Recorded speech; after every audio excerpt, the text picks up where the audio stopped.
Okay, good evening, everyone. Again, we're going to start around 6:10. So we're going to give the others 3 more minutes to join us.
Okay, so good evening again, everyone. For those of you who don't know, my name is Angeline James, and I'm the STEP program coordinator for this academic year.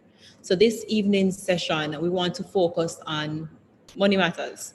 So we want to help students to manage their financial resources, to provide students with financial planning, budgeting, essentially everything that you need to finance and survive during this financial crunch. Because we understand that a lot of students were planning on going abroad for the study and work program, and that did not happen. And COVID has introduced a lot of challenges for us this year. And we just want to ensure that you're able to survive as we transition. I realize the semester is going by pretty fast. So soon enough, it's going to be mid-semester. We don't really want to be focusing on tuition at that point in time. So this evening session, I just want you guys to engage with the presenters as much as possible, ask questions, give feedback, give advice if you can to others who might need it, because sometimes we assume that everything that we know, the others know, but that's not always the case. I'm going to hand over now to Daniel Purcell, who will be the host for this evening's session. I hope you guys enjoy.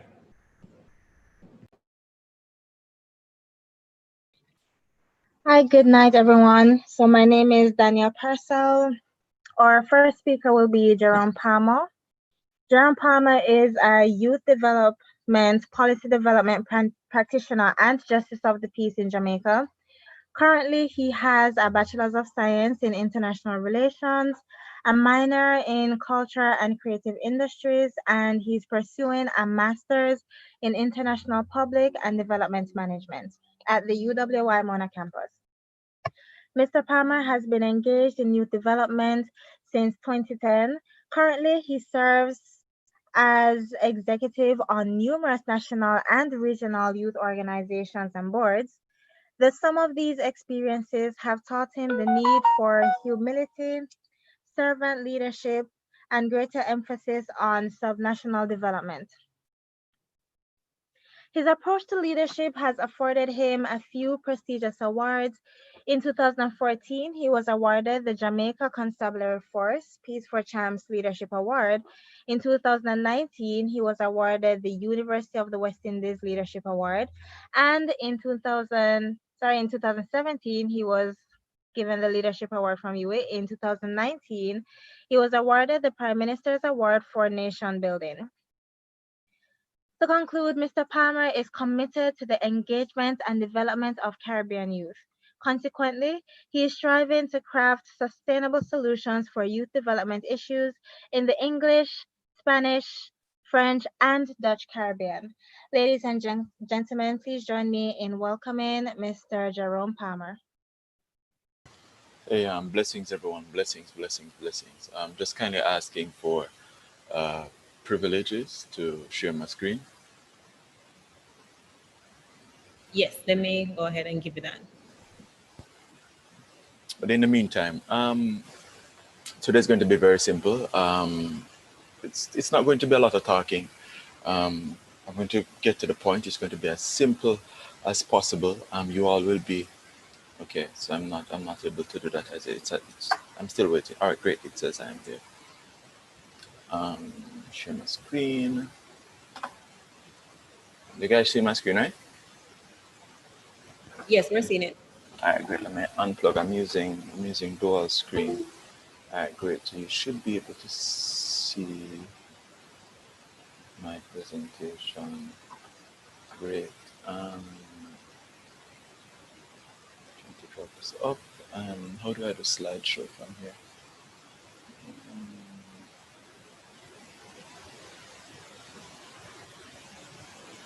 Guys, I'm trying to find present. Oh, here it is. All right, great. So it's financial management. It's going to be extremely simple. To the point. It's not going to be a lot of talking. Well, it's going to be a lot of talking, but conversations that each person here can relate. I see only like 5 or 6 persons here, which is good. I see some persons will be admitted. Could we share hosts so you can admit the persons when they come? Yes, you can. Okay, but you're great. not host, so you'll have to share it back to me. Okay. All right. How you do this now? How can I obey this? I said, yeah, try set me up if you look like a novice. How do I do? How do I share back now? What do I? Like one participant, I go. Where's your name? I'm not seeing your name. All right, I'm going to just reclaim host and. God is good. Reclaim it, princess. Reclaim it. Reclaim. Yeah. Oh, you're still here? I didn't know you're still here. Let me move to the. All right, you can go ahead. I'm now the host. Okay, great. So I'm going to move a little bit. Into my battery. Great. So it's sufficient. All right. So I'm going to go into the conference room because I'm trapped. I'm still at work at the moment, and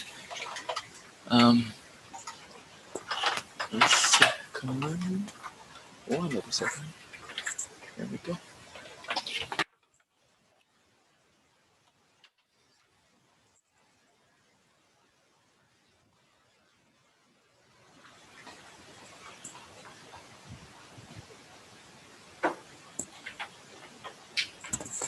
All right, so I'm reworking my workspace.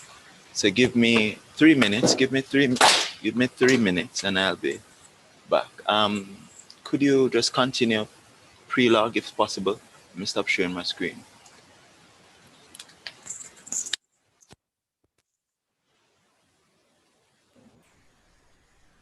Okay, no problem.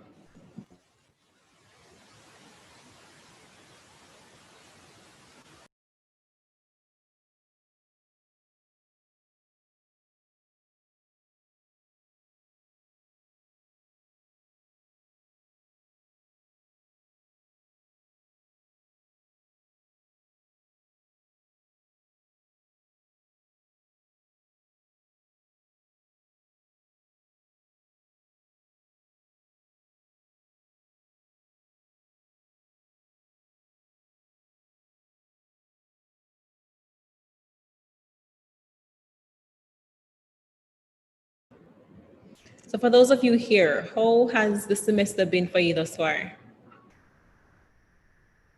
Has it been, what's the highlights? What are the good, the bad, the ugly? How has the semester been for you?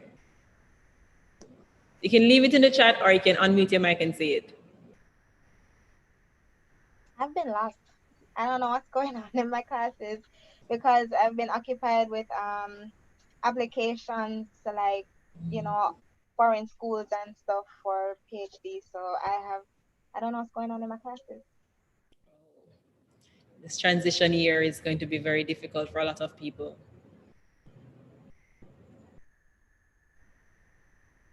Oh, Jerome, you ready for us? Yes, I am. I'm ready. I'm ready. All right. Penny asking for, yeah.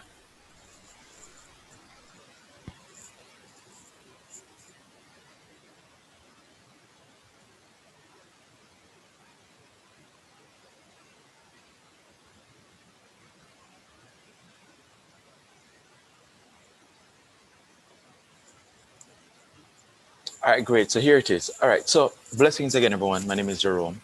The presentation is going to be very, very quick, and I want your fullest participation, if you can render it. All right. Now, can everyone see this on the screen? What do you get from this?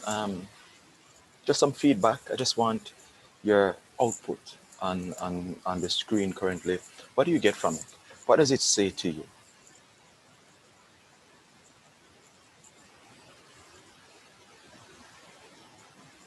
Well, there is one level that has more steps to get the client. So you're breaking up. So I heard something about harder to climb. I heard that part. Is there anything else, Danielle? Yeah, one ladder has steps close together, so it's easier to climb. The other ladder, the steps are few and far apart, so it's hard to get to each step. Yeah, definitely. Anyone else? Laverne, Garnet. It's a small audience. I won't. Oh, it's gotten bigger. Oh, it's gotten very big. It's gotten a little bit bigger. Any other input?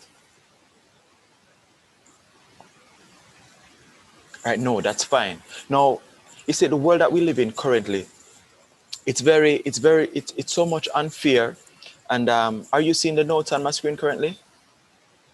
You seeing this notes on my screen right now? No, we're not. You're No, still you're no, still we're seeing not. you're still seeing the presentation, right? Yeah, just the Great. picture that you had up before. All right, great. So the thing is that we live in a very fortunate and unfortunate world. The thing is that resources are few and far apart. Only some has access to lots of resources to enable them to get where they want to. Many persons, they don't have it. Many persons have to work harder to get to the same place where few are. Everybody understands what I'm trying to say? And we associate this with inequity. You know, we say, yo, the system unfair. It not treat me good. You understand me? Things not right. Yo, the system need to change. As a matter of fact, Rastafarian call it Babylon. You understand me? Many a persons, instead of fighting the system, all them do, them just left them. Say, yo, me not participate in this any at all. You understand? They become, very minimalistic. They say, all right, the world is not for me. You understand, ma'am? I'm seeking something external to carry me somewhere else. So I can't grow my pockets economically, but I can grow my spirit. Yeah, yeah. I can grow a family. Yeah. So I am not going to focus on money. I'm just going to focus on Jesus, or I'm just going to focus on school. But even if you focus on Jesus and school, you still need money. It says my screen sharing has paused. Are you still seeing my screen shared, right? Yes, you're still seeing your screen. Okay, great. So Even if you try to go into religion, they're asking you for resources. Even if you try to, education, we understand that resources are still being asked. Consequently, certain things and or inability to see that there are opportunities everywhere. Instead of, and no, a lot of our young persons, like myself, a university student, you know, we complain, ooh, work and travel now keep, so how me I go school? Cool. We say, ooh, I had a business before COVID. COVID has happened. What's going to happen to my business? So I just want each person to know currently is that this presentation is not going to be so much descriptive. I won't be describing to you anything. I'm not going to be describing Jamaica's economy. I'm not going to be describing to you models of anything. I'm going to be guiding you, prescribing to you simple solutions in your day-to-day life that young persons should apply to themselves, right? And I just want you to know that this presentation that I'm sharing with you is a snippet of a book that myself and someone from FSU, Florida State, is writing at the moment, right? So it contains some materials that are not, well, taken from other places, but they're good. They're good quality, right? So the next slide is I'm trying to okay, this is not how I wanted it. Nevertheless, let me come back here because I'm learning. All right, so don't cost me. So I'm trying to see next. Okay, great. So I see how it is. So the first thing that we need to understand, the first thing that we are accustomed to is that I just want to make sure. Are you seeing something on the screen marked things start directly and indirectly only? Or are you seeing the notes that that I wrote? Still in the picture. Great. So now the very first thing that is that we are taught to see the problems and not the opportunities. So I'm from an inner city community. I was raised in Denhamton, between Denhamton and Tivoli, right? So the first thing is that I've always heard growing up things tough. I don't know if anyone here is accustomed to that. Like my grandmother always, things and time hard, easy like one time, it very hard. So therefore, me have to take what me get. You understand me? When Christmas, if we not have it, things tough, we have to take what, and that's how we have been socialized. We've been socialized to see, given a perspective that makes us feel comfortable, vulnerable. So we are poor, but we must feel comfortable. I just saw the system stay. That's the term. The system set away, and them boy, them I rob them rob and get which part them supposed to do. They are where they are because of because they did things that are not good, not good for everyone, so on and so forth. You understand me? And this affords many of us some level of This affords many of us some level of what I call comfortableness. So we just stick to what we want. We say, all right, because the system tough, at this moment, I'm going to focus on this. So therefore, what we find is a lot of our young people, we don't want to do multiple things. We just say, all right, we want to go to school and we just want to get our education and go work. And that we want to do, right? Those who don't want to go to school, them say, all right, make a hustle and that we want to do. There is no fusion. Everyone most want to feel comfortable, right? The next thing is that, click next. The next thing is that we have been trained with a eater food mentality. Whereas, as I'm saying, you just want to do something where you know I gotta just make you some money. You don't want to do much. Is either you do a 9 to 5 or you are work, which is hustle. Yeah, no, not work, which is hustle. Is that a hustle? You understand me? Yeah, your money a turn. You have a local wholesale, something like that. You're studying or you're working. When I say working, you're not self-employed. You're employed to someone else. Now, my thing is that why should this be the case? Why is it that our parents have inculcated these values onto us. It's because the truth is, this is what they have this is what they have practiced, and this is what they earned. You understand me? The next thing is that we I'm gonna go next slide. Great. We have this, and I call it the hustlers mentality. Whereas we just want, yeah, Cutting you hear? I'm not sure. Are you changing the slides? Yes, I'm changing the slides. We're still seeing the original slide. Oh, you're still seeing the original Yeah. slide. Oh, wait. Let me try something here. Resume share. You're seeing the screen now? You're seeing what I'm seeing now? You're Yes. seeing, you see hustle, buy and sell, right? No, we're seeing things thought. So you're not seeing something that Yeah. says hustle, buy and sell on your screen. No. All right, fine. All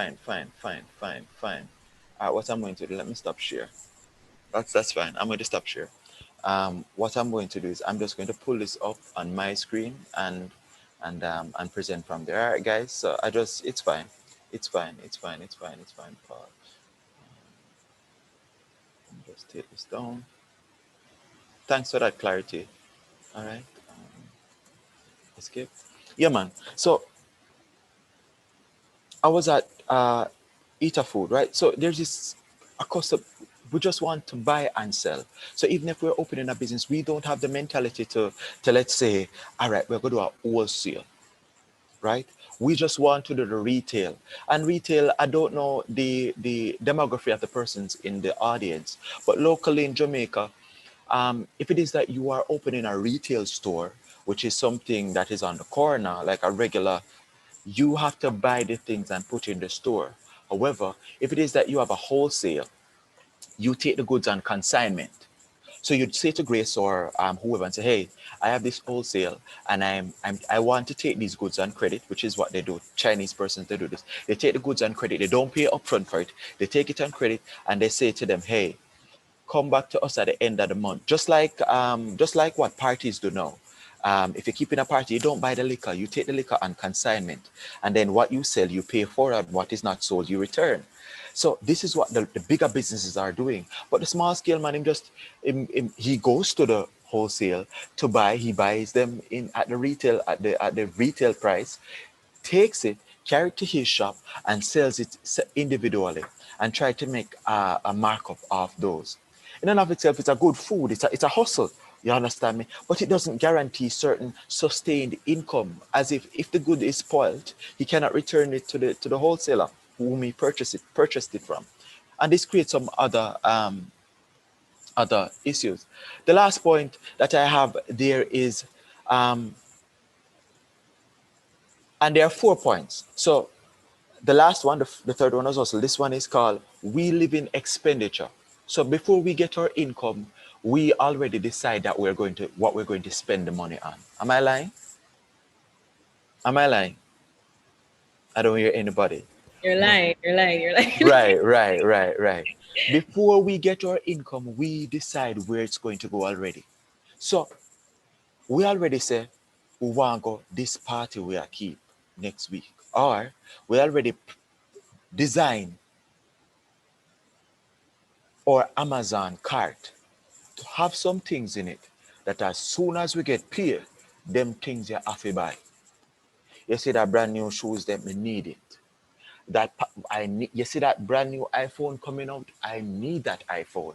Yeah. So and it's serious, before we get this our income, even when we now work, we already prescribe where the money that we don't have is going.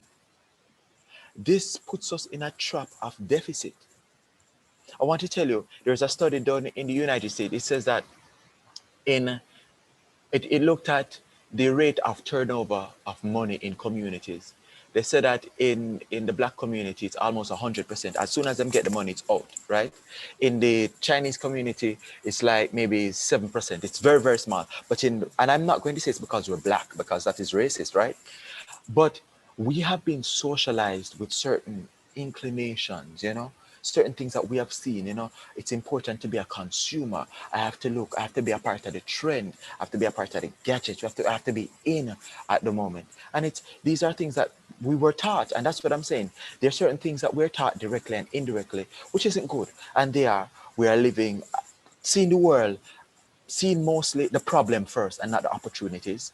We have an eater food mentality. The third is we have the hustlers mentality, which is different from the eater food. You understand me? Eater food just means I want to do one thing to make money. The hustler just means, here what happen? I just want to buy and sell. I don't want to do nothing else. And the next one is we're spending our money before we get it. You understand me? Now, I would like for you to if you can grab your notepad or your I don't know what you have in front of you. Now, I'm going to make some prescriptions to you. And this is something that I want to show you right now. Cool? So what I'm going to do is I'm going to share back my screen because this is actually the meat of the presentation. So I'm going to share my screen currently for you to see what I have on my screen. Share. You guys seeing this, right? Yes, we're seeing it. All right, great. Now, this is something of the cycle that we are developing, and it's a 7-step program. This is not how should I put it? This isn't and I'm coming up. You're still seeing the screen, right? You're Yes, still seeing. still seeing it. Yeah. Are you seeing something on the screen marked logic map any at all? No. God is good. Okay. I just want to ensure that you're not seeing my work stuff here. All right. So great. So here's what now. We are going to go through these things one by one. All right. And it's very pertinent that you understand these. Now, we are living in COVID time. Right. Some persons would have lost their job. And I put in gain a job right here so you guys can see. Some persons would have lost their job. Some persons would have lost income, lost their business. The first thing that I'm going to say to you is that this is not something that is short term. This is a 2-year plan, by the way. For this to be effective, it takes 2 years, right? Now, the first thing that you need to do is find a job or start a business. Now, persons are going to say, boy, it's hard for me to find a job. And some persons are going to say, boy, it's hard for me to start a business. Let me see the hands of the persons in the group who's working. Let me see the persons who are working. Could I see the hands of persons who are working, please? If that's possible.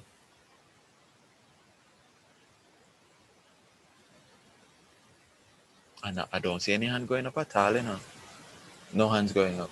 Could I see the hands of the persons who have a business Okay, no one. Could I see the hands of persons who are just students and just working? They're just students. They're not working. They're just students.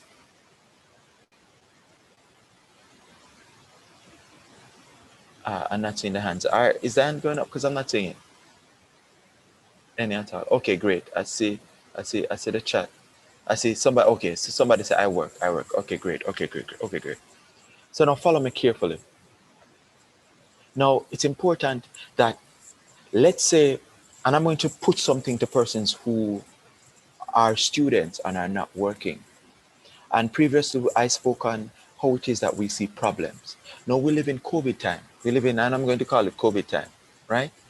So I work, student, and have a business. Great. I see Shanae Phillips. Great, Shanae. Awesome sauce. Try to see. So we have Kadeen on YouTube saying that she does not work with just a student. Okay, great. Thanks for that. So understand this. We need to see the opportunities in everything. COVID-19 has presented many opportunities to us as young people. Let me tell you this. I make money from teachers.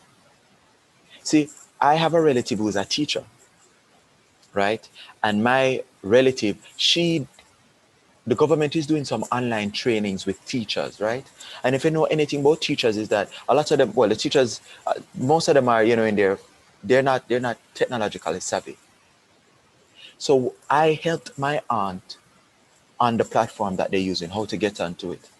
A lot of the other teachers, they don't know how to get onto it. So what I did, I just said to my auntie, here we go on, auntie, cool? Since the school has about 70 odd teachers, and about 60% of them over 40, and enough of them don't really understand this. But hear me, I beg you do. Send them a number. All who need help, make them personally WhatsApp me. I have made $7,000 already. And all I do is I just taught them through how to use the system. And guess what? I created a voice note. So I created a voice note and I sent it to one and I forwarded it to the rest of them. Minimal effort, $7,000. What I'm trying to say to you is that see the opportunities. There are tons of children now who need online help. They need help how to understand what the teacher, and not even the online brothers and sisters. Them just need assistance right now. They need the one-on-one, cause the school thing rough now. You understand me? Imagine as a teacher, you look pan 30 pitney in front of you. You can't focus on none because the screen, just like how I can't focus on you guys now. I can't focus on you and teaching and talk from you know. Right now, me not even can look on participation. I just have to look on my presentation and seek assistance in reading the comments. So how is it that a teacher is going to be able to do this? Somebody who is not technologically savvy. Opportunity. What is a problem to one man is an opportunity to a next person, guys. And that is where I want you to see now. The next thing is this. Everybody afraid to go out. University students afraid to go out. People who are going to work, nobody don't want to go on the road. Do a delivery or courier service. And them something and a hard people. You understand me? And this is what I mean by the first one to start a business or gain a job. If you can't start a business, let me tell you this, it's easier to start a business than gain a job. Full stop. People are full stop. Full stop. Full stop. When I was on campus, I lived on Towers. I was doing a smoothie business. In my final year, I was doing a smoothie business and half. Cool. One box of ice cream cost $1,500. I was buying 2 boxes, $3,000. The cups were $2,500. So $3,000 plus $2,500, that are 3 and 2 are 5,500. Cool. The straws were about 200 and something, 200 and something I paid for a pack of them. You understand? Basically, I spent about $10,000 to start the business. Cool. The cups, I got 30 something cups. Cool. And I was selling 1 cup for $600 for the ice cream smoothie. Do the maths. Can I anybody here can do that maths? What are the maths? I'm going to the chat and where's the chat? Pop up chat. Anybody here can? I'm going to type it in for you. 600 times, I'm gonna say 20 cups. 600 times 20 cups are how much? If I sell 20 ice cream, how much? Shani, do that quick maths for me there. $600 times 20 cups. 12,000. That means that I make $12,000. And I just want you to know that. Follow me carefully. 38 scoops coming out in a 1 box. The way I measure it are 38 scoops. So therefore, I break even off a 1 box. $12,000 I make off a 1 box. So that's the mentality that I'm trying to say. We have to see the opportunities out there.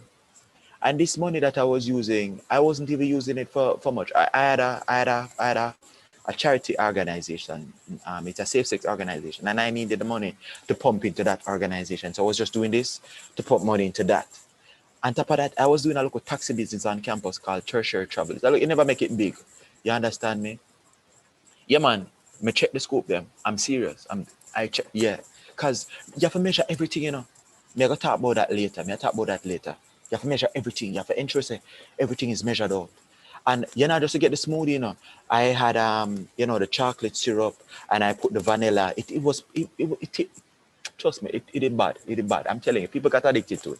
You understand me? And I was doing that local taxi business. Yeah. So you have to find the opportunities. And me never have no taxi. Me never own a taxi. All I do is I found reputable drivers and I say, you what? Me I go give you a customer, right? And at the end of the week, I want 15 grand from each of you. I had 5 drivers. Cool. And each week me I get $1,500 from each driver. Cool. And I was providing them with business. So them could give me a talk. You understand? So I was facilitating business. But none of these businesses were on autopilot. None of these businesses were passive income, and I'm going to talk about that later. So I just want you to catch your strips in them. I want you to follow along, you know. Cool? Yeah, man. Now, here's what happened now. You see, any income that you're getting from work or your job, you need to pay yourself 15%. I almost say pay yourself enough.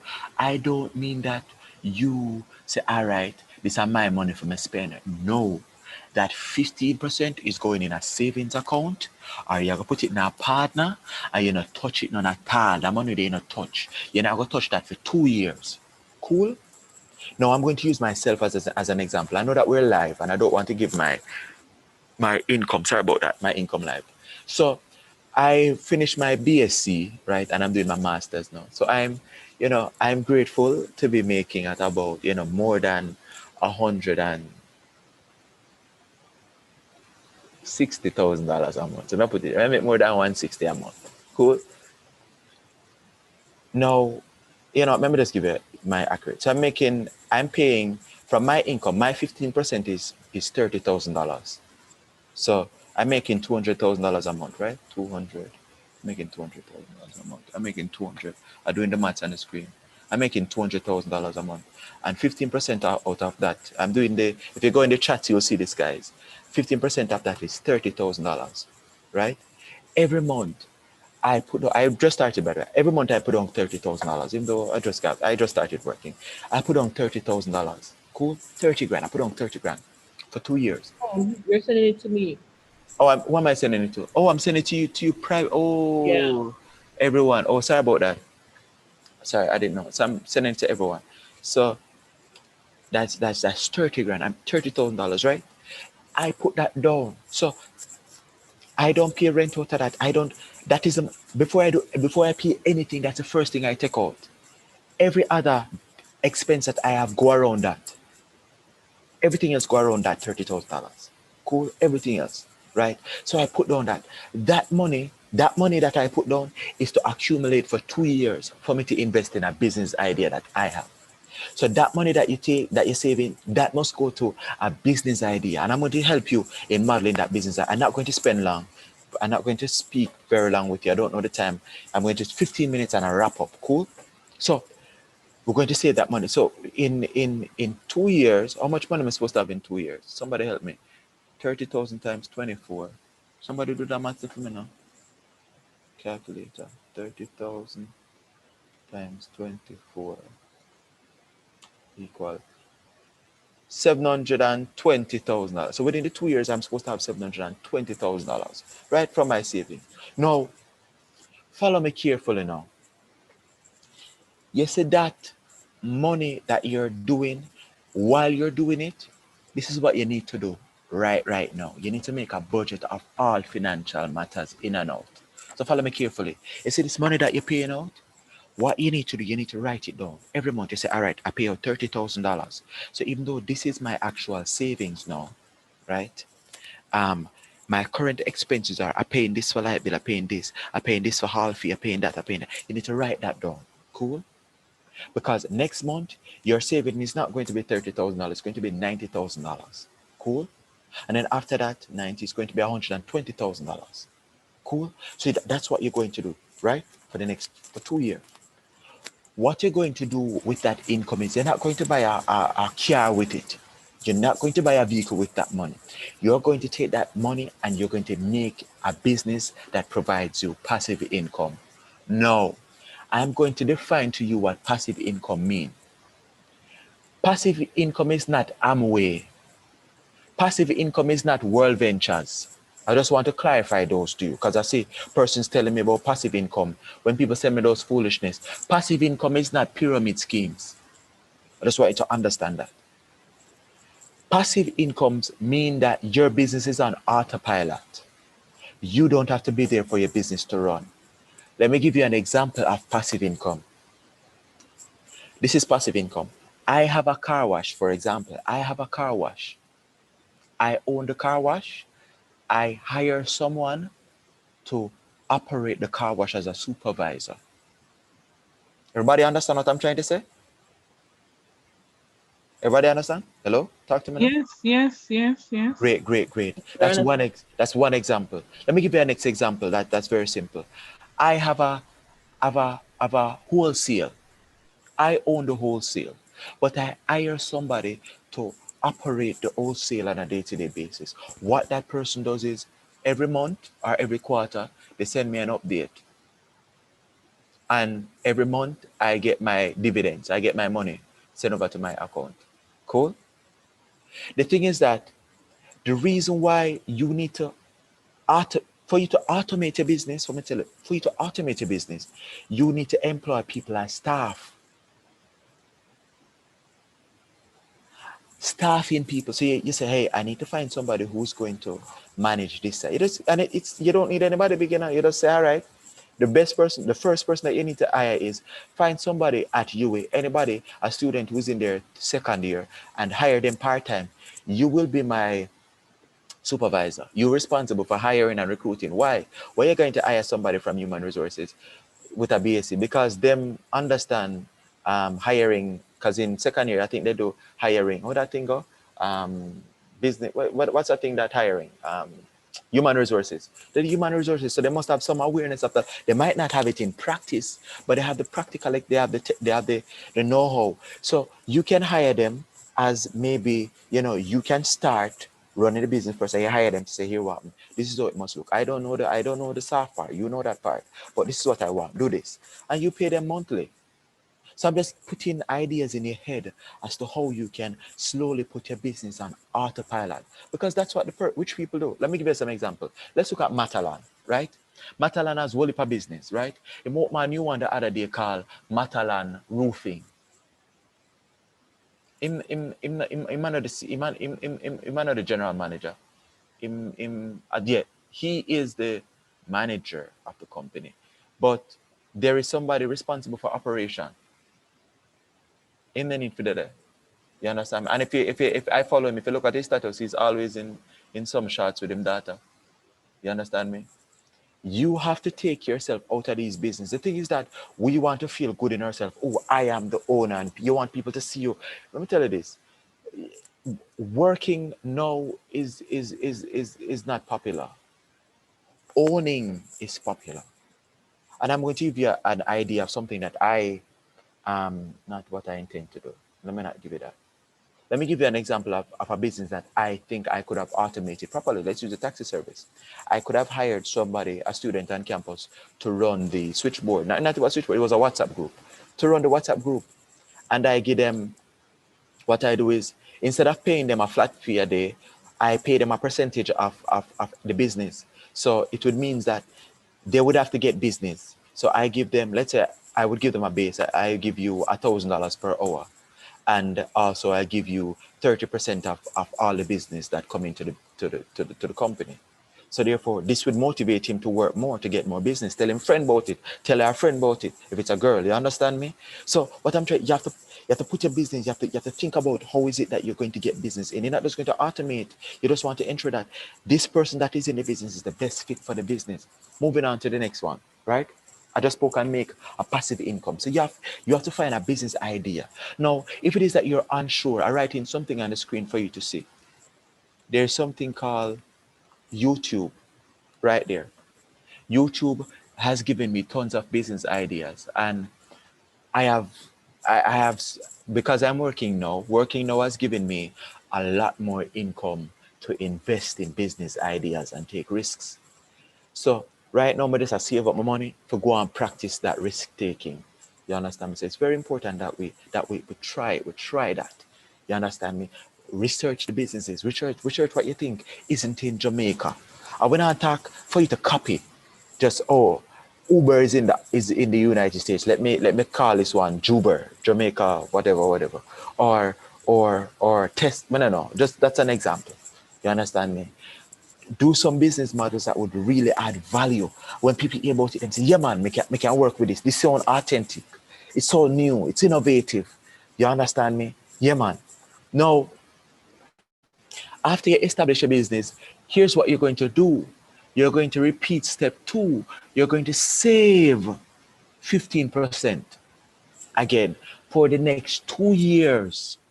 And you're going to repeat step 4. You're going to open a next business.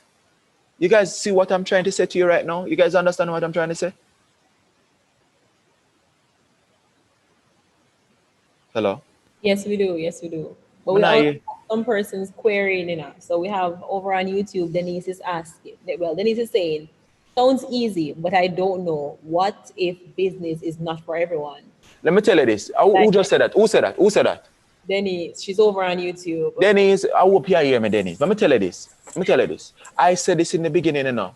You guys seeing the screen up now what we have right now? Yes, we're seeing It it. says things start directly and indirectly. You have what I consider to be the problematic perspective. You just look at the problem. And I'm not going to blame you. It's how I was grown. You understand me? I'm afraid. I wasn't raised like this. No, I wasn't raised to be a businessman. But just want to be an accountant. But just want to do this uncomfortable. But good when me do this. No man, me good over. If let me be honest with you. You see, if that's the life that you want, you shouldn't even have joined this life. I'm being honest with you. You shouldn't have been here. I'm serious. Maybe you should have joined and I don't want to sound rude. Maybe you should have joined a budgeting. I see a message. I'll go and see this, and maybe that person. Maybe you should have joined. I'm going to make this suggestion for you, Denise. Off campus, maybe you should do a budgeting session. So persons who have money, how them can maintain that money. Cool? That would help persons. And I mean, there are tons of persons like Denise out there, right? My presentation is not for persons like Denise. My presentation is for persons who are upset. We are frustrated. We are tired. We know that we can get more, but we just want the guidance to get there. Everybody understand me? I try to say? Deal with Denise so rough enough. Me not, Denise, but No, me love you. Wait, let me show you. Denise, me love you. To say Me love you. she would like to have a business, but she prefers the creating or production, not the selling and managing. See then, Denise, I know you're taught, Denise. Me never like your first question. What I heard, I didn't like the sound of that. I didn't like the posture of your argument. Consequently, I had to rebut immediately. All right? Now, that is fine, Denise. And we see Donald Trump as a good example. Donald Trump is not the smartest man, but he's a millionaire. And put aside he's running off the US. The guy has made, he's a millionaire. He has some good business practices. Full stop. I'm not going into politics. Cool? I'm not going into politics. You understand me? So, and the next example is let's look at Leachin. Leachin is a millionaire, but he wouldn't be a good politician. I doubt he would be a good politician. I met him once. He's a kind of a shy person. He not like talk and him something there. He not that. He not like that energy there. He not like people that much. So me I try to say is, you don't have to be of a certain personality to make money. Denise, if that is you, all you need is to hire somebody in the area that you're weak. That's all you need to do. So I see somebody talking about Forex. I'm going to talk about that. I soon come to that. Yeah? I soon come to the Forex part. I see Tamara in the group. Tamara Ferraj. I soon come to that. I see somebody in the group says, I have a question. Chantel, you can ask. But here's what Chantel. Ask a question. I'm going to continue with this. So when you put the question, I answer the question. All right? So now, what I want you to do is you have to repeat 2 and 3 over and over consistently. You see, what you're going to do is you're going to slowly have multiple businesses. Yeah? You're going to slowly have multiple businesses that you don't have to be there. And remember, you are always saving 15% of your income. Now, I just want you to know is that If you have 3 and 4 and 5 business, 15% of your income is going to be lots of income. It therefore means that as your initial investments grow, your potential, your economic potential increased significantly. Now, as somebody said, do I invest in stocks? No, because stocks is a long-term investment. It's a long-term. You don't get you get your yearly pay, which is a couple cents. But if you're investing in stocks in Jamaica on the local market, the turnover is slow. And I'm not discounting anyone that do that, right? Stocks is something that's for long term. Have I tried it? No, I have never tried it. Will I try it in the future? Yes, I will try it.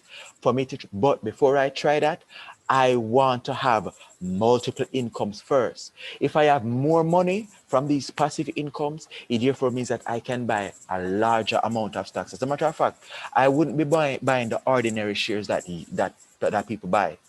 Ordinary shares get the last payout. I want there are two types of shares. I think you have ordinary shares and the one who get them pay first. I want the executive, or I don't remember what you call it. That's the share that I want. And for you to that, you need big money. You understand me? So that's my mentality. Cool? That's my mentality. Because the truth is, if a business goes bankrupt, ordinary shares, they don't get the money. But you have a specific group of persons who, because of the amount of money they have in the company, they are considered the priority. I learned that in principles of business in high school. I don't remember. I don't know if things changed, but that's what I remember. But what I'm trying to say is that you just want to start your own thing. And I mean, I am working a good job. This is my mentality, and this is me separate from my presentation. I don't want to leave my job. Because this is why I don't want to leave. Because I invested a lot of money to come here. Therefore, I want back my returns. I spent 2.3 million. I've boarded on campus for 4 years. And I've spent 200,000 some odd each year for hall fee. And then I spent 200 and some odd for tuition. I believe that because I invested that amount of money, I need to reap back some of that. So God has blessed me with a very good job where I am seeing some initial investments. As you can see, I make almost my tuition a month now, which I'm grateful for. You understand me? Put that aside. But the company that I work for, they do increments and they do appraisal. So every April, I think, or February, or every April they do, and I just started on every April they do appraisal. And if it is that you get, I think 70%, 70 to 90%, you get one increment, which is, I'm not going to state that, but which is, the one increment is more than $60,000. So if you perform in this company between 70 to 90%, you get more than $60,000 on your pay. However, but if you perform 90%, you get double that amount. Cool? I remember I was giving an example. So I am currently working to get the 90%. You get me? To increase my income, the income that I have, it increases my capacity to own businesses, to increase my savings, which I can use to increase the level of passive incomes that I have. What I'm trying to say is that, guys, I'm reasoning with you now, and I said it here. We have a eater food mentality. I used to, and I'm going to be honest, I was raised in West Kingston. I used to sell downtown, right? I used to sell from me at 7, I sell downtown. From me at 7 years old, I used to sell books. And back then, there used to be this cheap ganja beer that come from farm. I used to sell that downtown. Cool. I stopped selling downtown when I was in. Not selling. I moved from selling to sweeping streets. So yes, I used to sweep street with my grandmother downtown. And that was in 9th grade or 10th grade. So me I try to say is that, but my grandmother, though she had that entrepreneurial thing, she never saw the need for education. You understand me? She used to say, yo, go school. But all she wanted me to do was focus on reading and writing and blah, blah, blah. As a matter of fact, I taught her to read. You understand me? So me I try your story, say, you know, me never have this mindset. But what I realize is that there are three mentalities out there when it comes to making money. You have education, people who just want to go school and make money from them degree or postgraduate. And then you have persons who them just want hustle, them just want buy and sell. Them don't want nobody pressure them. That them want to do. That a for them thing. You understand me?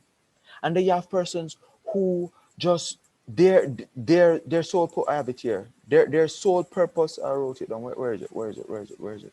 So hustle study work. Yeah. And so there are three. You have the hustle who just want buy and sell. You have the people who just want study. What I mean by study is that for me, I can not only get an increment based on my performance. If I do another degree in my current related field where I'm employed, I get 2 increments. So I can get 90% on the performance, or I can do a course, a certified course, and get the 90 increments. Cool. People grow. So you have one is it that you can hustle. 2, you can use education to advance. You understand me? Or some people just work. Them just work. Them just want to work. Them just want to do them 9 to 5. Them just want to go home and feel good. And what I realize is that those 3 mentalities can't help. They're not helping. If you have 1 of 3, it's not going to cut it. If you have 2 out of 3, it's good. But we need to inculcate that 3 out of 3. And this is why. You see, the home that I am from and from some persons is that my family, we're not even like each other. We argue every day. And we argue. It's a past tense. Things change now. When I was growing up, a peer problem. Cousin no talk to cousin, auntie no talk to auntie. Nobody no deal. Though we come from one tree, nobody at all no deal. So apart from that, the school that I went to, Tivoli Gardens High, me never learned financial literacy at Tivoli. You understand me? And my granny did go church. When we did go church, you understand me? Nobody at church never talk about we need to be financially literate. We need to learn about finances. None of that was covered. None of that was covered in the church. However, I just want you to know that John 16 verse 2 or John 2 verse 16 speaks on the fact that Jesus had a treasurer. Jesus said that Judas was Jesus' treasurer. Money is important. Very, very important. And we need to learn how to widen our income base. And as I said to you, this presentation is not for everybody. So the first thing you need to start a job or get a job. You need to start a business or get a job. The next thing, save your income. 15% of that is yours. Do whatever you want, but 15% is yours for the next 24 months. You're not touch it. You're not put. Listen, nobody. You're not give money to nobody at all. Put that down. You're going to make a budget. Next thing is you're going to turn that the accumulated sum of passive income into a passive income business, something that you slowly take yourself away from, that somebody else can govern. All you do is you pay them. You just pay them weekly pay. You understand me? Hire admin assistant, something. Give them a weekly pay. Then after that, you're going to save that 15% from that new business, and also from the income that you already have that led the income that you should have that led you to get that business. You save those income, and then you repeat the process. You're going to go back to 2, where you save 15% for 24, and you're going to then open a next business. Cool. And the next thing is you need to buy a home. Cool. Very important. You need somewhere, and NHD has something for you. I'm telling you, NHD has something for you. Now, hope you all seeing this screen. I'm going to put this on present because I really want you to see the screen. Everybody seeing the screen, right? Yes, we're seeing it. Everybody seeing the screen. I'm not seeing the screen. You're not seeing the screen? No. How come? I'm not sure. But Is I'm there? not seeing. All right, question. Anybody else not see? Can I hear from you? Are you seeing the screen, everybody? Are you seeing on the screen a man with a light bulb over his head? Yeah. Yes. Yes. All right. Okay, So no, thanks.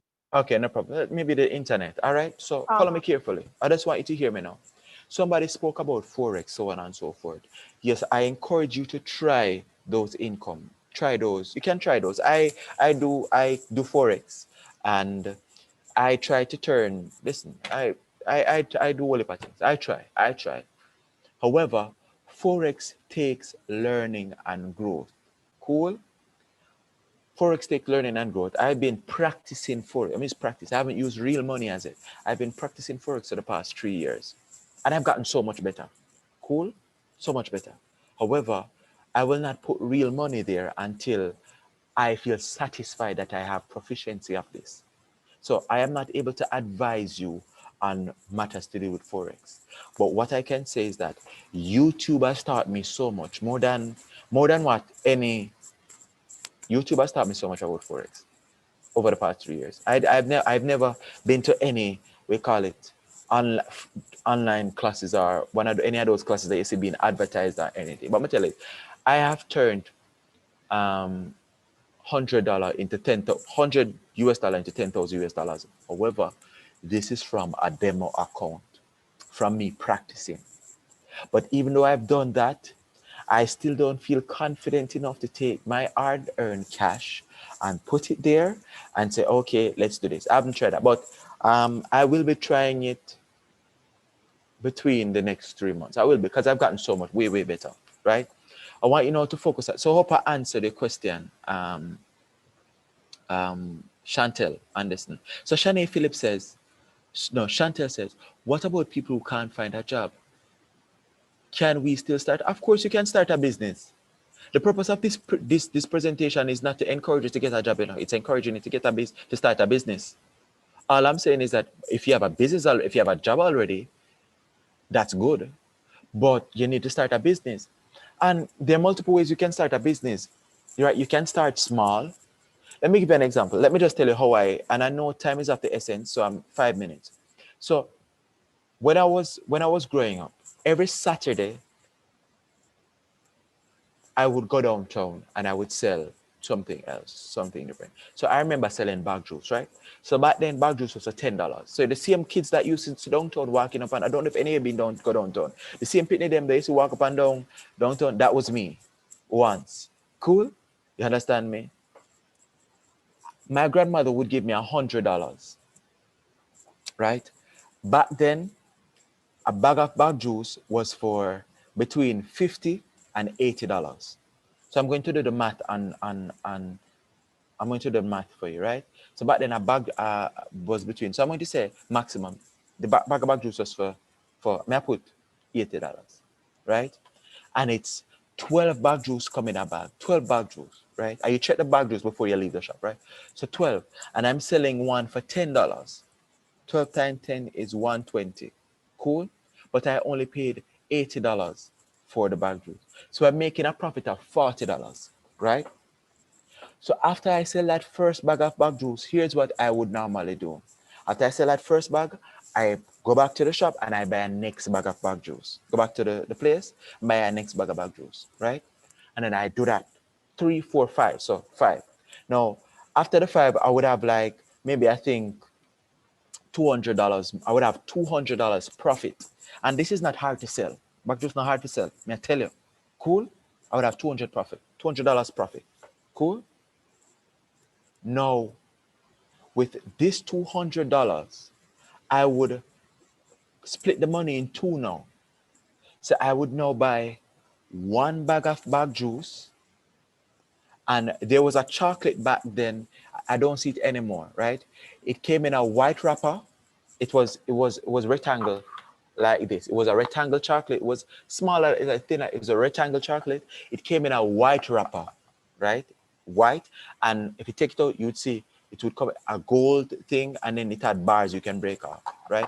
Those were for $80 or $90 at the time, right? And I would buy that. So I would now have bag juice and chocolate. The chocolate, I would sell that for $20. Cool. So I'm just showing you, right? And then after I finish that, in the afternoon, down to the afternoon part, what I would be selling is box juices. So different flavor, like the big juice, so on and so forth. The thing is that you start small, and you invest more money into bigger things to get bigger profit. So the chocolate cost more, but the chocolate gave larger profit, though it was smaller. The box juices cost more, but the box juices gave larger profit. Cool? The bag juice I did for regular people with up on the road. Maybe like somebody with our daughter walk up and down. We just say, Mommy, buy a bag juice from me now.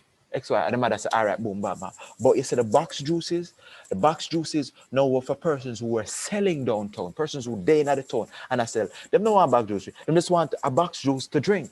So I would have earned certain mentality as it relates to incremental savings slowly.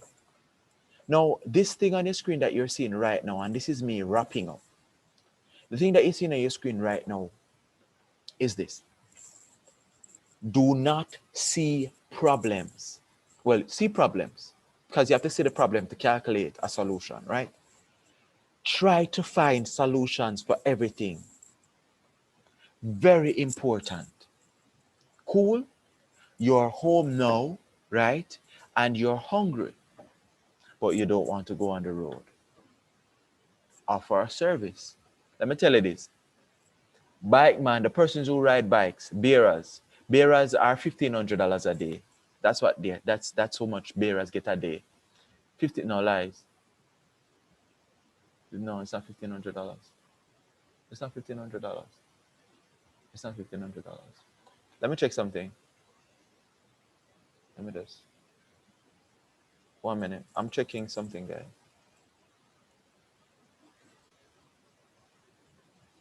Bearers make $5,000 a day. It's $5,000 a day, right? And less gas out of that. So they make $5,000 a day. Follow me carefully. However, for bearer service, for whatever service, persons charge between 5 bills upward. It depends on the size of the matter. Am I wrong? That's how it goes. Not true. If you go to rocket ship, any one of them, it's depending on the weight they charge. So you can do this for food. You can do this for anything. You understand me? I remember when I was on campus once and I just didn't, and there's this guy that was doing it named Cut the Line. Cut the Line. That's what it's called. I don't know if it's still there. I don't know if it's still on campus, right? Cut the line, and the guy just, he never done a nice service. He just hire somebody to do it. You understand me? So what I'm trying to say is that you have to, if you go somewhere, you say, bombard, why? Whatever solution you put in. Let me give a good business idea that anybody can do right now. Cool? If it is that you're a U student and you live on campus, offer a tuition payment service where you collect persons' money and you pay their tuitions for them so they don't have to join SAS line. You'd make a lot of money. Anybody disagree with that? I'm listening. Is there anybody that disagree? Is there anybody that agrees with that? Persons might not trust you to do that with their No.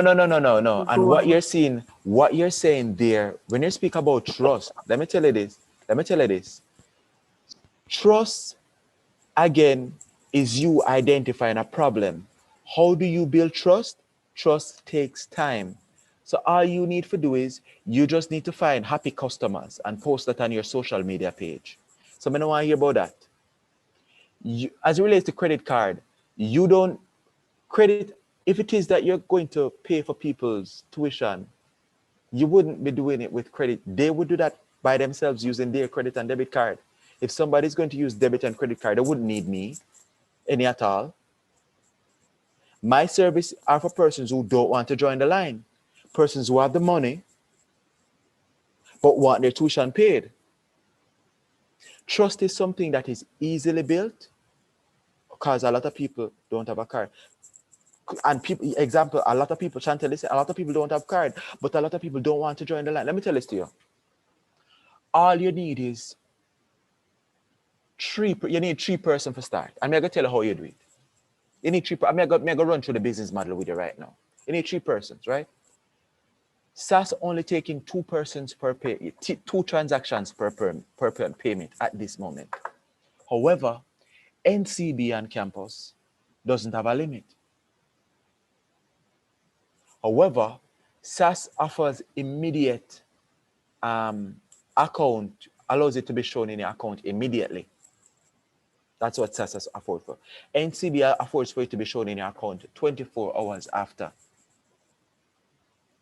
So it's up to you now to maneuver yourself between those two institutions with your two persons.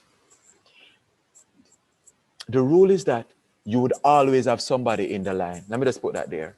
You would always have somebody in the line. Somebody would always have a check number waiting. Everybody understand how the business would work now? I don't see any comment in the group. Oh yes, sir. I'm understanding. Great. So all you need is just a student for each hour, you know. Basically, you just need somebody, 2 students for each hour in SAS. You understand me? Who can take shifts at different intervals to ensure that you can give them this money and then rotate the cycle. So these 2 persons, for them shift done, this other person shift. And all they do is just say, all right, here what happened. I'm going to charge 5 bills per payment, right? And you say to your staff, here's what my staff, I'm going to give you $350 and I'm taking $150 of business. You are helping them out, you know, because they never have $350. It therefore means that each staff member will try their best to ensure that at the end of the day, they can make a whole lot of money, especially if they're in the NCB line batch. You understand me? So this idea needs a lot of work. So a lot of person might say, oh, this not so on. It needs a lot of work. But when Facebook did start out, people never see the sense side. People were saying that you have i5 already. You know, we don't need that. We have MySpace already. I'm telling you. But the truth is when you start these things, people follow you. People don't follow poor people. Poor people don't get attention. It's when you have your idea and you're poor, nobody now support you. I'm going to tell you this. Nobody now support you. And when you get the money, only need to find out the story. Yeah, everybody here know Lulu. Everybody hear about Lulu, don't it?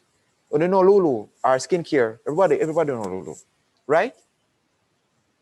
Right? I think everybody should know Lulu. Right? Yeah, man. Somebody said no, LOL. Everybody knows Lulu. But when Lulu did a picture idea, people did a lot. People said, no, mama, that make no sense because you have a whole heap of things out there where stay better and blah, blah, blah, blah. And look at Lulu now.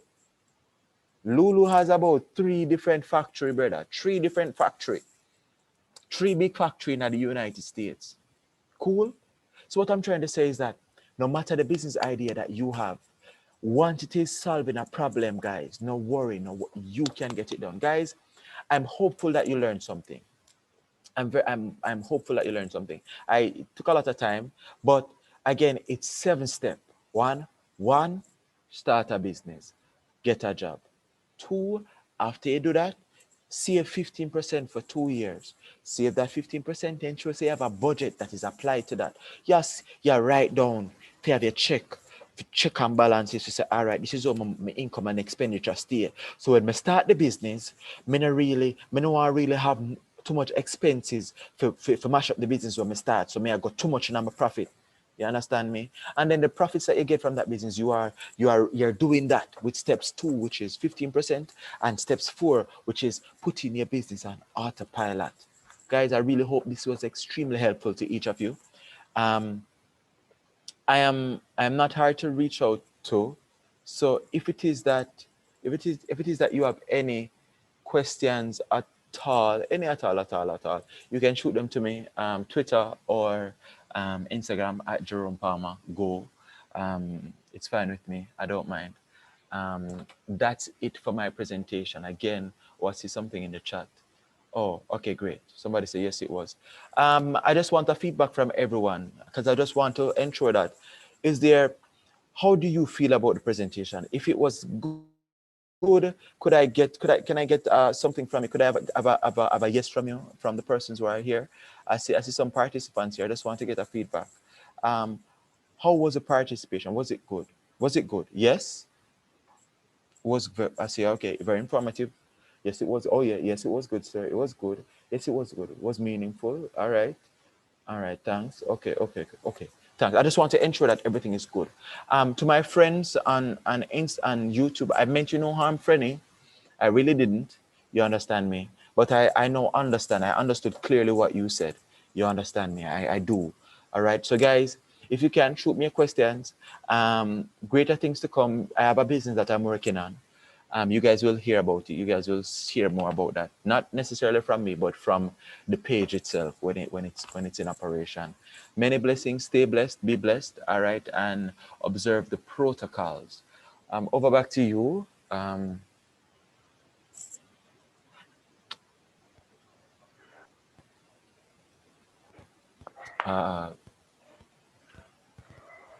Yes, sir. Could I see the slide that you had before? Yes, you can. Yes, you can. Let me go back and share screen thing. Share with what you want to see on it. Sir, the plan that you detailed out, sir. You had the Why? plan. You notice I came and I told you that as somebody and I are writing a book, right? So you just want a copy and not true. I'm going to allow you to. You can look at it. You can, yeah. All right. Sure. All right, no problem. Anybody else has any question? Any questions? It's fine, guys. You can ask a question. I won't. All right. So what if I have a business idea, but you cannot do? Let me tell you this. If you have a business idea, you can't do the task required. That is a problem. But what did I just speak about here? We're talking about solutions. What's a solution therefore? You need to have persons who know about the business. So it's either you're going to partner with somebody who have expert. I'm going to ask that question. It's for persons who are on the YouTube live thing. It's I'm going to ask that question. If it is that you have a business that you don't know, you need to partner with somebody and let them put up half of the investment. Yeah. Or you can partner with somebody and hire them and them don't know, so them a partner, you know. You actually don't stand for fool, but them don't know. I'm just telling you what I've seen. I've seen a lot of that. You understand me? I've seen, and I went abroad and I saw how some persons operate some businesses. Yeah. And may I tell you, it's a miracle how the business not mash up but the person was smart. They hired persons who knew what they were doing. You know, they didn't like selling soap, buy it in bulk and resell it. All right, again, what you're saying to me now, I see Shane saying something to me, buying soap. There's something I spoke about, Shane. I'm not going to discredit your business idea. Remember, I spoke about something and I call it, oh Jesus, let me go back. I said the hustle mentality, the buy and sell. My thing to you, Shanae, I hope you're looking at the screen. Is it innovative? I don't, listen to me, I have nothing against buy and sell, but it has to be something innovative. It has to be something innovative, right? You can, I have nothing against, but it must be something innovative. I'm gonna say you have to go out there and create some new idea. What I'm trying to say is that the soap we are going to sell, something more special about the soap.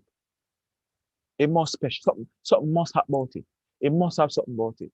Like selling soap, I see something more special about it. I'm just saying this for Shanae, something more special about it. Because what I'm encouraging persons to do is not just to start a business, but I'm encouraging you to start businesses that can make your name stand out to people. When people, them say, yeah man, that girl, yeah man, she go on with things, man. Yeah man, Shanae, yeah man, the girl have a piece of soap, the brother. I don't know how, brother. 2 weeks now, I use it and I'll know it can't done, brother. 2 weeks. Or maybe the soap has maybe that cologne thing, because I bought I don't know if you know the cologne named Bulgari. I bought a bottle of Bulgari and I got aftershave and a balm with it. And the balm that came with it, I don't need to wear the cologne with it.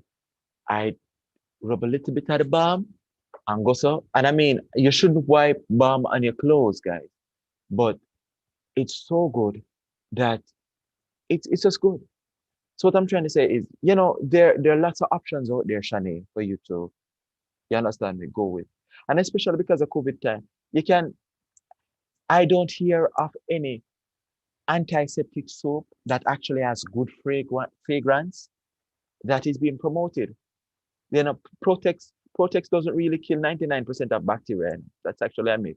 You see, I look at asterisk where them have there, you need to read it. 99% of some, right? What if Shane imported? You don't have to import 1,000. Import 100. Import 10. Import 10. 10. Start with 10. Cool. And give away two of them. And you see those two soaps that you're giving away? I want you to give them to, like, I'm going to find some emerging persons, somebody who people like. You understand where you can give them to. And make them give a nice review of the soap. You understand me? Like, what's the name of the lady that said Minnesota. What's the lady that lady again? She said Minnesota. What's that name? Oh, no, don't know the lady me talk, man. Donna. I mean, let her some, because she has a good audience of people that listens to her and respects her because she do good. You think if she says this, I mean, in no time, and them tag your page, you will have a lot of subscribed demand that you can make purchase for. So that's what I'm trying to say. All right, that's an example. Any further questions? It's now 7:28. Curfew's 8 o'clock. I need to get off the road. Any further questions, guys? Anything else? Anybody else? No? Okay, I see something right here.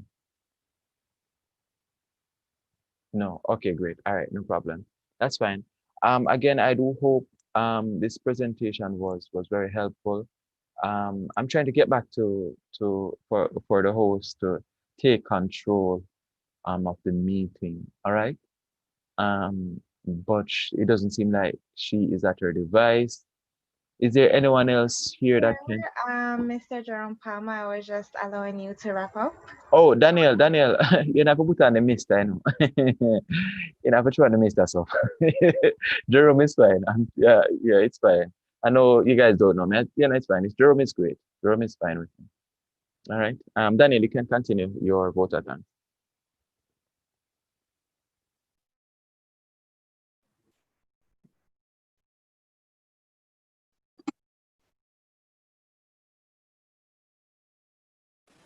All right, thank you, Jerome, for that wonderful presentation. It was quite edifying, and I do believe that a lot of us learned quite a bit from you. We did ask quite a few questions, so I'm glad to see that everyone was participating and was learning as well. We were expecting another presentation, but he's not here at the moment. So please give us just around a minute or two to confirm what will be happening with that. All right, no problem. All right, no problem. The guys, do have yourself a great and productive day. All right. Many blessings. I'm out, and peace.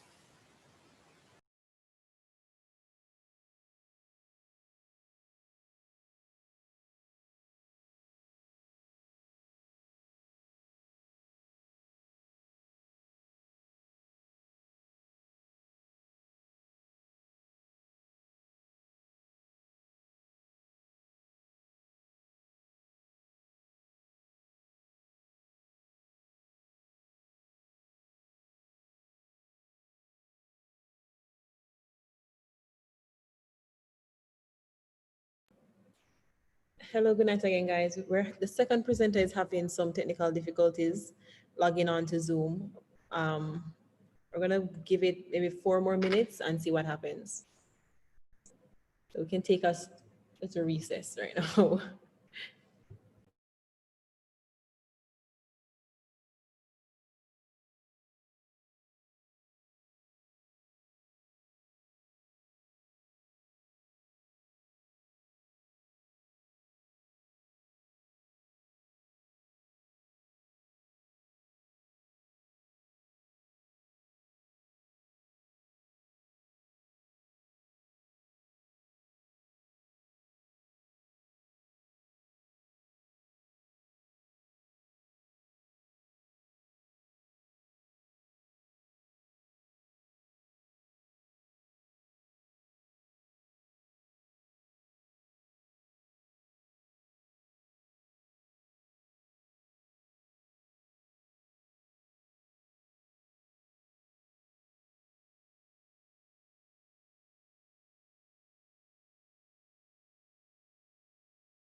Hi everyone, my apologies, just some technical difficulties, but thank you for waiting. Dr. Houghton is here. All right, so Dr. Andre Houghton hails from St. James, where he attended the Cornwall College. He received a scholarship from KPMG to complete a bachelor's degree with honors at the UWY, following which he was awarded the Thomas Delarue Scholarship to complete his master's degree also at the UWY. He taught for 2 years at UWI before receiving the British Commonwealth Scholarship to complete his PhD at the University of Essex in England. Dr. Houghton is now a senior lecturer in the Department of Economics at the University of the West Indies, Mona, and he is the author of Developing Sustainable Balance of Payments in Small Countries, Lessons from Macroeconomic Deadlock in Jamaica, Palgrave 2017, which analyzes Jamaica's trading, borrowing, investment relationships with the rest of the world and provides recommendations on how best the country can coordinate to achieve its long-run growth objectives. Dr. Houghton's extensive research enabled him to be named UWI's most outstanding researcher in the Faculty of Social Sciences for the year 2017. The International Monetary Fund also distinguished academic fellow in 2017. He was also named the most outstanding University of the West Indies alumni for the decade 1999 to 2008.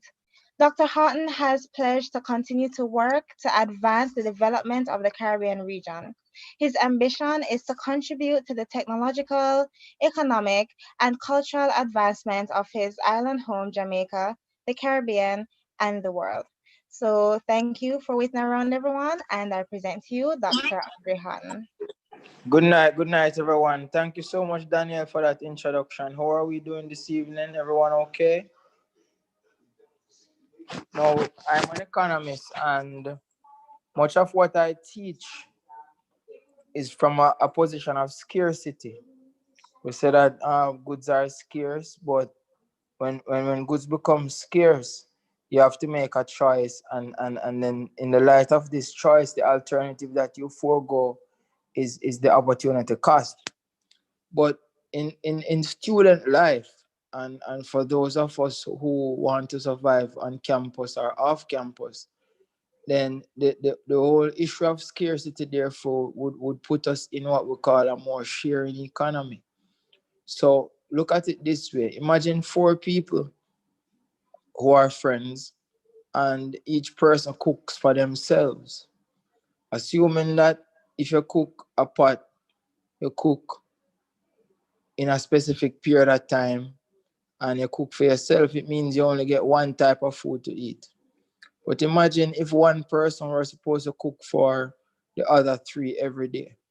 So instead of you cooking 4 days, you only cook 1 day, but you end up eating 4 days because the other 3 people cook another day for you. So the whole idea of sharing is an important part of university life, which will teach you valuable skills that you need to learn or know when you enter the real life. Fundamentally, as university students, the first thing is to figure out the difference between wants and needs, because a lot of people they want what they don't need. So you have a lot of artificial wants, like, I don't know, a big meal out by Gloria's every week, or it's COVID time, so no movie theater. I mean, you want KFC for lunch every day.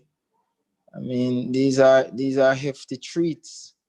So the idea here is that we have to distinguish what our wants from what our needs, because a lot of us we have certain wants that we don't need and certain needs that we don't want. So we have to look at what are the needs. Am I eating healthy? Am I exercising? Am I training my brain the right way? Because mental agility and consciousness and how you concentrate on what is important is going to become a critical part of us surviving this university life. So, for example, when I was going to school, I used to limit the amount of time that I have conversations, as an example. So I would only go out on what we call lineman bench every time I'm taking a break from studying. So I'll be there studying, and I'm studying for an hour, 2 hours. And then whenever my brain gets tired, that's the time I go out to talk. So at that time, there is no guilt trip, because I would have already put in most of the work that I need to put in before I engage this communal setting. So it all boils down to how we manage ourselves, how we manage how we spend, how we manage our estimation and understanding of the difference between wants and needs, how we manage the friends that are around us. And it's very important, because university life, university life is a dynamic, multifaceted life that teaches us. It's like a microcosm to the entire Jamaica or the entire world. And whatever you practice at school, you will more likely preach when you go to the work environment, preach at home or wherever. So the key here is to really set a schedule and manage your time properly. The key here is to have good friends that you can trust, friends who can cook like you, who you can share the food with, and they also can share like you. It's good for you to think about what you want from what you need, so that you don't overspend on unnecessary items that you could have gotten a belly full for a cheaper value. Think about Nikola Tesla. Think about Elon Musk. Elon Musk, his aim every day is to spend $5 on food or less. And that's something profound for us to think about, because one would think that he's a billionaire in foreign currency. So every day you want to have filet mignon or blue steak or whatever he wants to eat, alligator or whatever, ostrich. Okay, you know you're rich and have your money.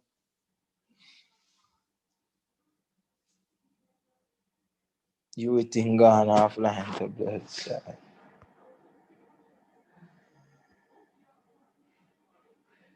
Yeah, so basically when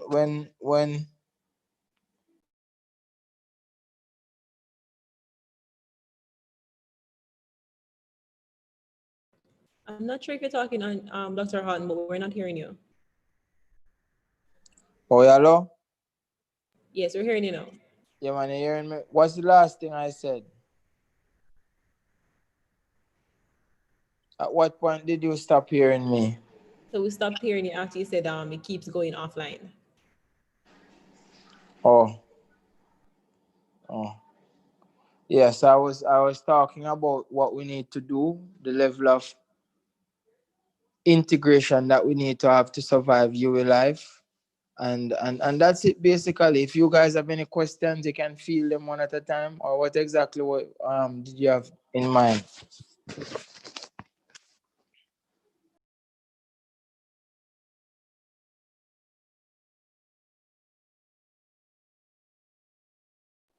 Anyone any questions?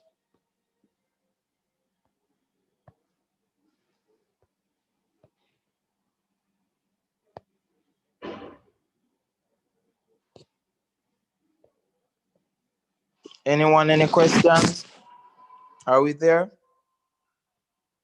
Do you have any suggestions for how students can effectively budget their finances, given limited resources in this time? Yeah, man, that's it. We have to distinguish between what are wants and what are needs.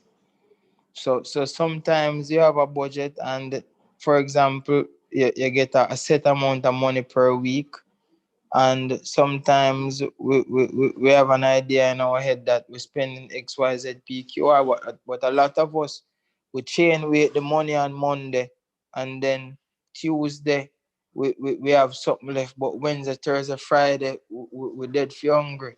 So we can't do that. Whatever monies that we are receiving, we have to budget it out for every day.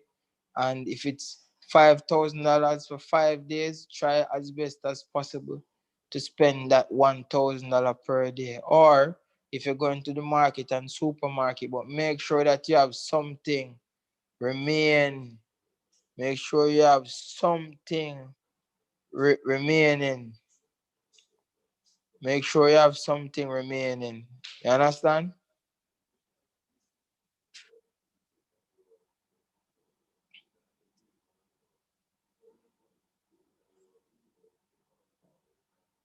Hello? Yes, Yes, we're hearing you. We're hearing you. Yeah, man. So it's all about stretching out the funds.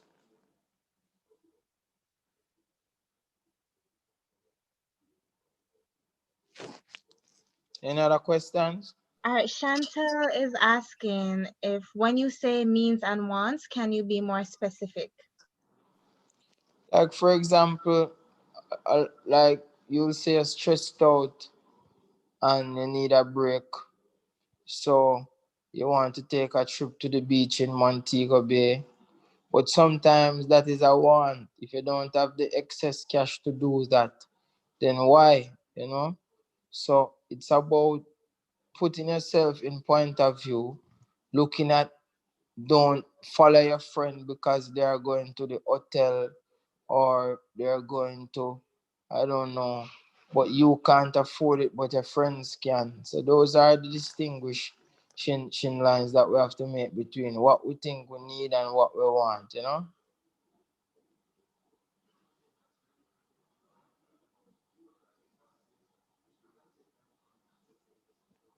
Thanks for that. So how did you finance your way through UE? I got scholarships all the way through because it's important for us to work hard academically, but it's also important for us to live a balanced school life, get involved in co-curricular activities, and for example, sports are those clubs, and you know, so student politics also is an important aspect of co-curricular activities. And through that, I got some scholarships, the better scholarships that I didn't have to expend. And it's great because what that does, it allows you to focus more. Your school now, learning now becomes your job. You get paid to learn, basically. I totally agree. So how did you find these scholarships? They were accessible on UE notice boards at the time, and also through UE email threads, they would send out information about them. But back in our time, it was the notice board that you would go and look at, and the notice board would tell you the scholarships that are available, and then the deadlines and so on, and where to submit. There was a notice board at the Undercraft that used to do that, and I don't know if it's there and the students are still using it. Yes, the notice board is still there. However, a lot of students know what you can do is you can go over to the Office of Student Financing. They're always willing to help students identify different grants and scholarships on and off campus.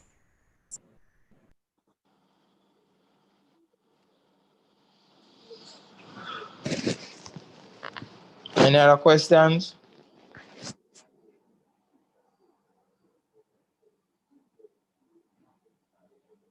Any other questions? What on a rich man? A beer US in a phone a jar, man. So I don't have to worry about budgeting, man. What's that? Beer, green money, food, bus, books, tuition. I'm a rich man.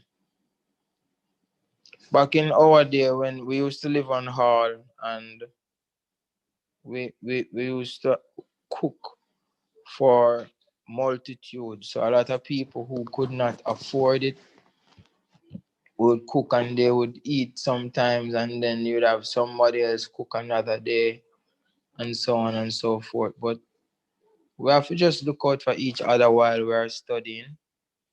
We already know you'll have some people who are selfish, they will never cook.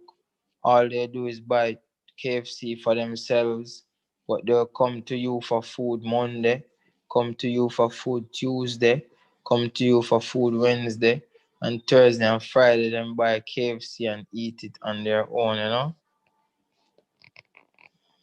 That's so true. We have people like that everywhere.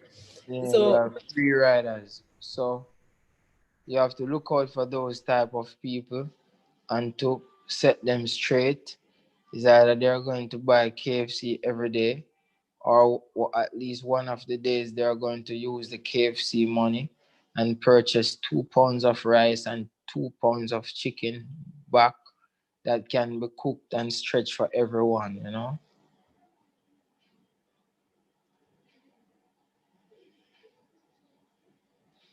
So I remember you spoke about planning, about identifying our needs and our wants. But how about budgeting? What about for those of us with a little bit of money? We can't find any scholarships and we pretty much just spending for ourselves. What would you recommend? Yeah, man, these are the recommendations, you know. If for example, you don't have a lot of money, you have to have some friends that you know they cook some of the days and you cook some of the days. Or if you cook a pot, you know, you don't feast today and famine tomorrow. That's the important thing, you know, because we want to live through the entire time. We don't want on a Sunday, on a Monday, and a Tuesday, we are eating heavy meals. And then on a Wednesday, Thursday, Friday, we're dying for hunger. We have to find ourselves in that position. You understand? True, true. That's so true. We have Yashika over on YouTube asking what keeps or kept you driven. It's all about understanding the role you have to play as a Jamaican, and then what you need to accomplish in order to be the best you can be at that role. I've always seen Jamaica to be a country with great macroeconomic problems. So when I was studying, I always studied in such a way as if I'm trying to solve problems. So I had to make sure that I understood most or everything that was being taught, and then also have a solid understanding of the reality in which the country exists, you know? So that was basically my motivation, and understanding that there are many people who came from my circumstances who did not get the opportunity to do what I am doing. So I have to make sure that I put out the extra effort, not just for myself, but for them because they did not get a chance to. And I think you guys should do the same.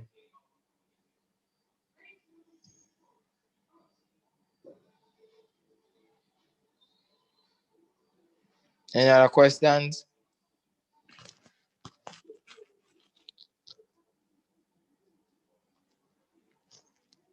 Any other questions? Was there Yes, a question? I So had a question. Oh, go ahead, Chantel, you can ask. That's what I was going to tell him about your question. I was asking what did you do personally to earn money on Okay. campus? We used to keep dance. You keep dance on campus? Yeah, we used to keep dance, man. We used to keep Heat 2000. Which other dance? We used to keep some dance, man. We keep dance. We keep dance. Wait, so how did that work?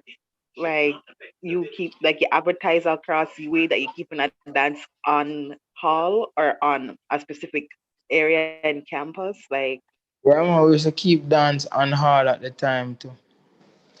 Yes, advertise on their thing, your black thing, you on the black partner, your their thing. But I was on scholarship, you know, so I didn't really have to do much to earn any money. I was on scholarship, so all I did was to study, and I would earn studying. Hi, Dr. Horton. Yes, good night. Okay, good night. So I just want to know, knowing, in our with our economic situation, what are some suggestions, probably about, job opportunities that, apart from just doing probably online tutoring, are some of the things that, students would be able to do at this point to kind of earn some money to offset costs as it relates to school and other related expenses. We're mostly commuting students, so we're not on a hall to kind of get the opportunity to, bunch up together and do a thing. What are some things that you would suggest at this point, right? Okay, remember the entire world now is in a crisis, which is making it very difficult for people with qualifications to get jobs, let alone people who do not have any qualifications.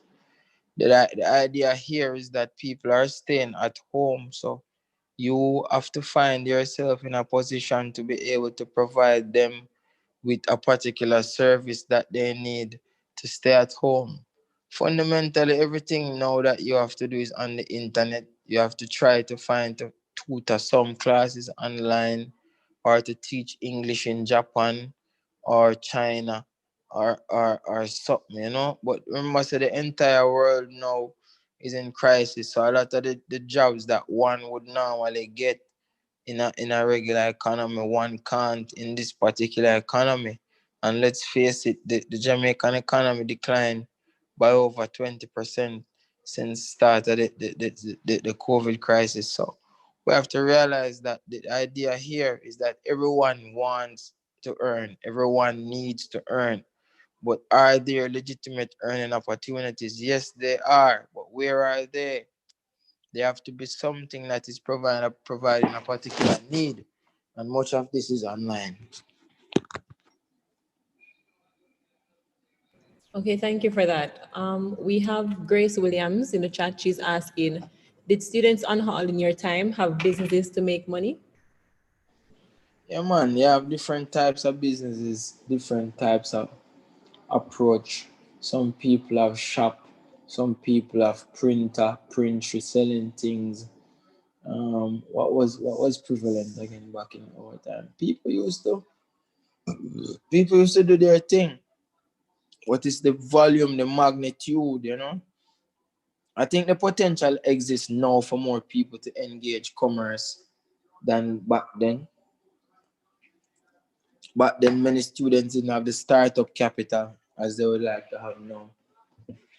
And the market size back then, they didn't have the money to spend. But these kids nowadays, they have the money to spend. They have the market, the money to spend. So, yeah, man, students had businesses.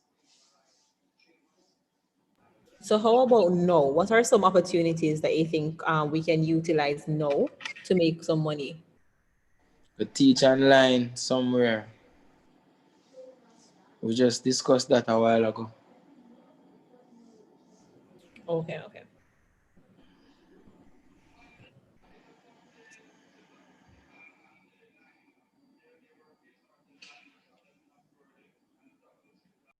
All right, so are there any more questions?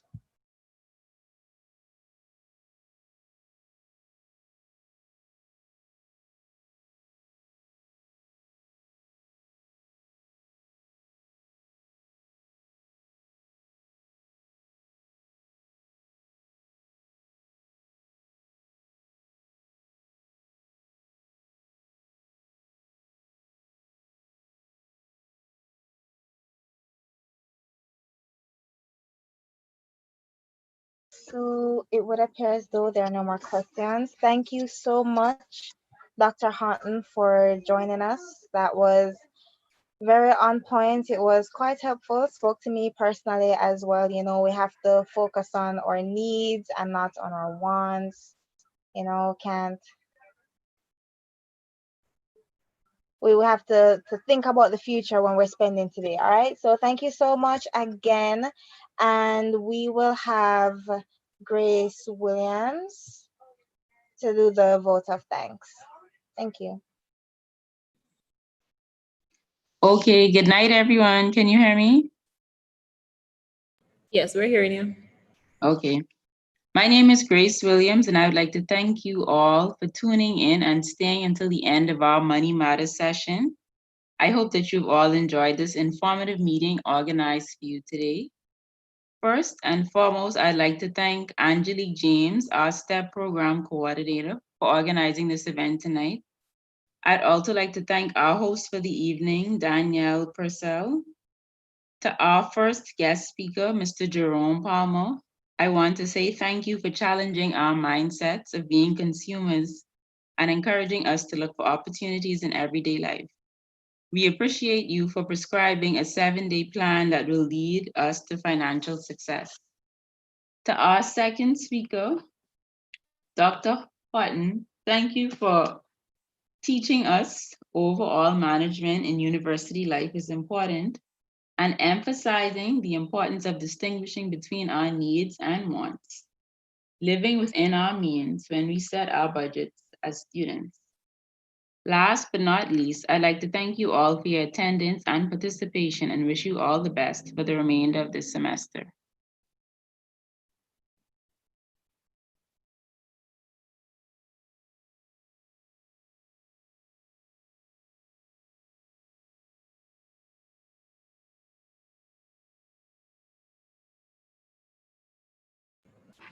All right, thank you for that, Grace. We're gonna go ahead and wrap up now. Well, we've already just wrapped up. So, all right, so we're gonna go ahead and end the session. I want to thank you guys again for coming out and participating and interacting with all the presenters tonight. I will be notifying you guys of our next session, which will be focused on health and wellness. And our main focus will be on mental health, particularly, especially as we go through this pandemic. We know that mental health is really struggling right now, suffering. So we're trying to ensure that everyone has the ability and the resources necessary to cope during this time. I just want to say good night and enjoy the rest of your week. And thank you again for coming out. I hope you enjoyed the session and you took something away from it.